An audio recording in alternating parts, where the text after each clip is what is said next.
kami membahas tentang 7 jurus BK hebat, yang mana yang pertama yaitu tentang kenali potensi, yang kedua kelola emosi, yang ketiga tumbuhkan resiliensi, yang keempat jaga konsistensi, yang kelima jalin koneksi, yang keenam bangun kolaborasi, dan yang ketujuh menata situasi. Nah, pada hari ini saya akan membahas tentang satu jurus saja, yang mana yang membahas tentang kelola emosi. Itu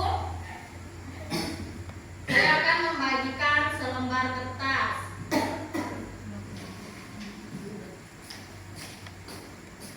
Boleh di open. Ini ada sebuah cerita. Saya akan membacakan sebuah cerita. Nah, ini kita gambarkan tentang perasaan Bapak dan Ibu kertas ini. Jadi nanti ketika saya membacakan sebuah cerita ini, ketika Ibu atau Bapak merasa kesal dengan alur ceritanya, silakan diremukkan. Nah, ketika Ibu merasa senang, Bapak Ibu merasa senang, silakan dielus-elus, dibelai-belai. Nah, tapi ketika Bapak Ibu merasa marah, silakan disobek kertasnya. Saya baca ya. Pagi itu Bapak dan Ibu guru berangkat ke sekolah mengendarai sepeda motor. Bahan ajar yang sudah disiapkan dengan rapi digantung di motor. Namun beberapa meter sebelum sampai sekolah, motor mendadak mogok karena kehabisan bensin. Ayo, bagaimana perasaan Bapak dan Ibu?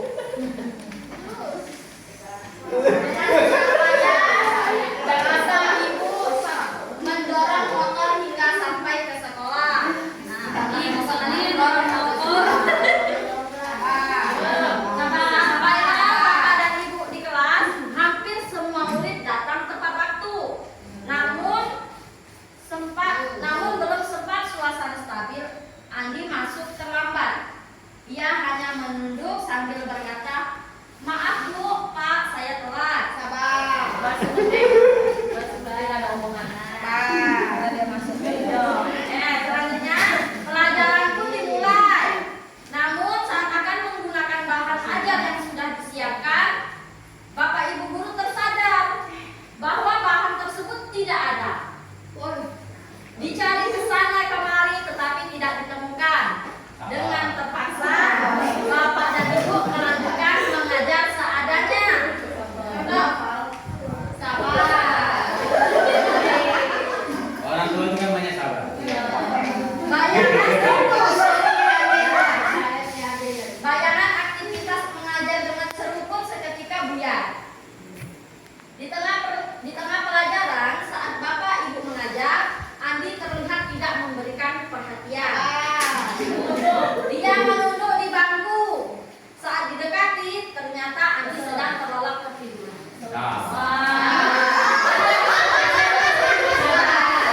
Masa jadi mulus kertasnya ada beda. Nah, tak lama kemudian ada seorang bapak mengetuk pintu kelas. Bapak Ibu membukakan pintu dan menghampirinya. Lalu bapak itu berkata, "Maaf, saya pamannya Andi. Sebetulnya Andi sudah 3 hari di rumah sakit karena menunggu ayahnya yang sedang sakit. Nah, meski kurang tidur, tapi Andi memaksa selalu ingin sekolah karena tidak mau ketinggalan pelajaran. Nah, sekarang saya izin Bu mau jemput Andi karena ayahnya masuk ICU."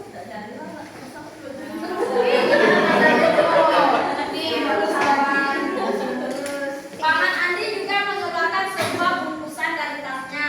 "Oh ya Pak, Bu, tadi di jalan saya menemukan bungkusan ini." Pamannya tadi membawa bungkusan. Nah, "Saya tadi cek isinya bagaimana dan ada nama di sekolah ini. Jadi saya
kuat,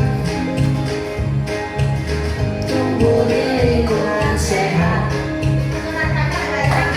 bersama guru yang hebat, penuh cinta dan bersahabat, mendidik dengan tulus, gunakan 7 jurus, kenali potensi, kelola emosi, tumbuhkan resiliensi, jaga konsistensi dan jalin koneksi, membangun kolaborasi dan menakar situasi.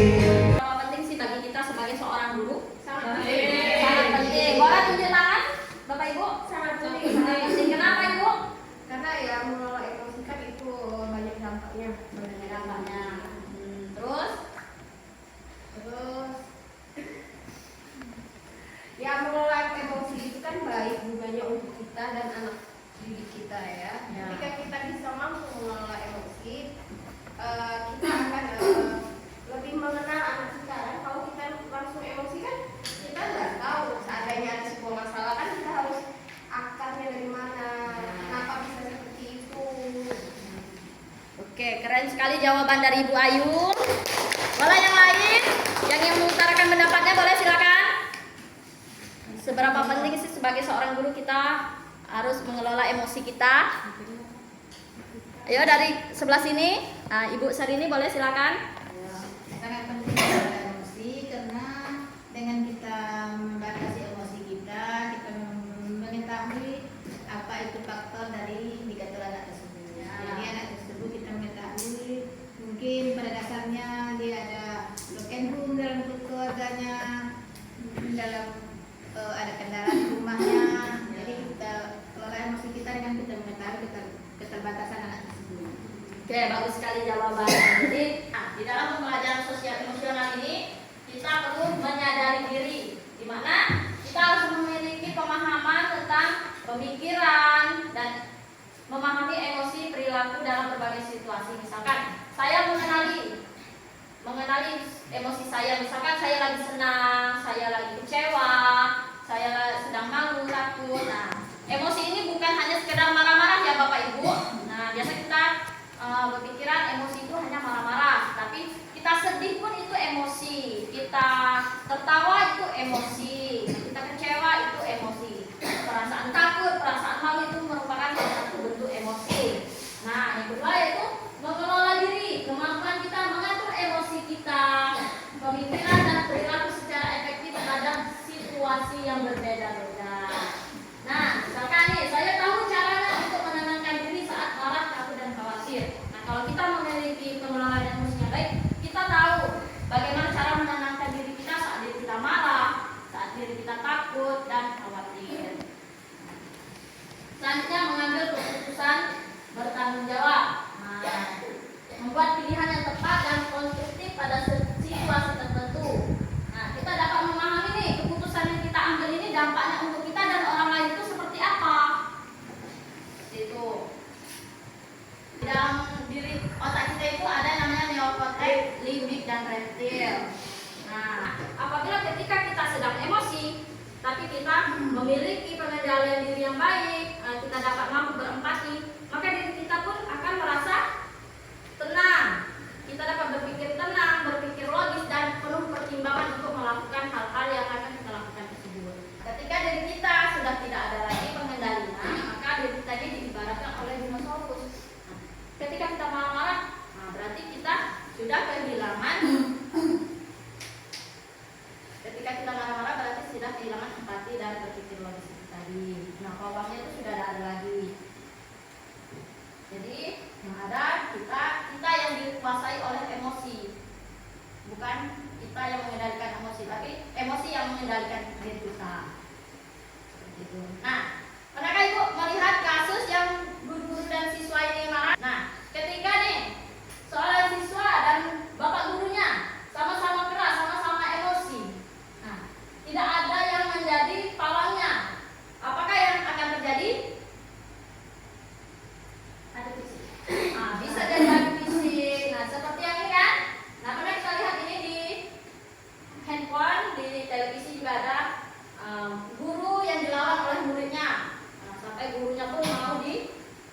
Ada yang mau dibacok lah, ada yang mau ditinju lah. Itu kenapa? Karena dinosaurus bertemu dinosaurus. Nah, emosi dengan emosi ya terjadilah hal yang tidak diinginkan karena tidak memiliki tadi, tidak bisa berpikir logis dan tadi. Nah, kalau yang ini, yang satunya ini jadi dinosaurus, ya emosinya meledak-ledak. Adik ini ada videonya sebenarnya. Nah, tapi ini sang kakak sebagai pengendali. Jadi si adiknya ini dikendalikan oleh kakak. Adiknya lagi emosi, kakaknya menenangkan. Consider decision making, jeda dan memilih tindakan. Nah, biasanya ketika kita emosi, apa yang langsung kita lakukan? Marah ya, langsung marah ya. Emosi, responnya langsung marah. Sebenarnya yang harus kita lakukan yaitu emosi, jeda dan respon tindakannya. Ketika kita emosi, kita jeda dulu.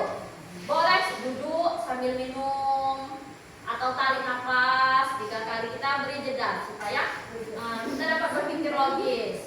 Nah, kemudian ketika diri kita sudah tenang, maka pikiran kita akan bisa merespon tindakan itu dengan baik. Tuh. Seperti itu ya Bapak Ibu. Sekarang kita akan merancang kelas bernuansa sel. Nah, ini kan ada 2 kelompok ya. Kita bagi 2 kelompok terlebih dahulu. Nah, ini kartunya boleh. Nah, silakan boleh membuat papan cuaca emosi, roda pilihan, roda emosi biasanya, atau kartu emosi boleh lihat contohnya di Google. Silakan buat di kertas itu. Terima kasih.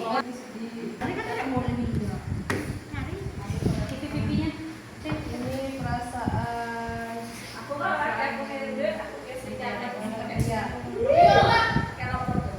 Nah, bagus sekali ya, ini Bapak Ibu sudah bisa mengaplikasikan roda emosi bersama cuaca. Nah, semoga nanti ketika pembelajaran di kelas Bapak Ibu bisa lebih memahami kondisi anak didik kita, kemudian dapat mengontrol emosi kita sehingga pembelajaran di dalam kelas dapat terlaksana dengan baik dan suasana kelasnya pun terasa aman dan